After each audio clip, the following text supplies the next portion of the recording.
দর্শক, আপনারা দেখছেন যে দৌলতদিয়া ঘাট থেকে ছেড়ে আসা ফেরিটি খানজাহান পাটুরিয়া ঘাটে এসে পৌঁছাল। আমি সরাসরি পাটুরিয়া ঘাট থেকে আপনাদের সাথে রয়েছি। আমি শেখ মোহাম্মদ বিল্লাল হোসেন, অনলাইন নিউজ বাংলা। আপনারা দেখছেন পাটুরিয়া ঘাটের যে চিত্র, আমি সেটাই আপনাদেরকে বাস্তব দেখানোর চেষ্টা করছি। প্রিয় দর্শক, আপনারা দেখছেন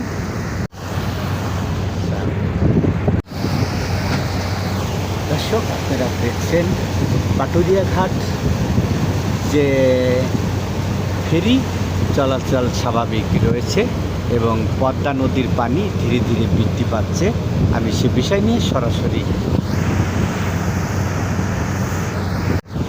দর্শক, আমি আপনাদের সাথে রয়েছি দৌলতদিয়া পাটুরিয়া ঘাট থেকে।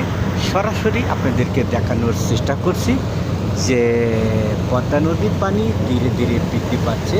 আমি সে বিষয় নিয়ে আপনাদের সাথে রয়েছি। আমি শেখ মোহাম্মদ বিল্লাল হোসেন, পাটুরিয়া ঘাট থেকে।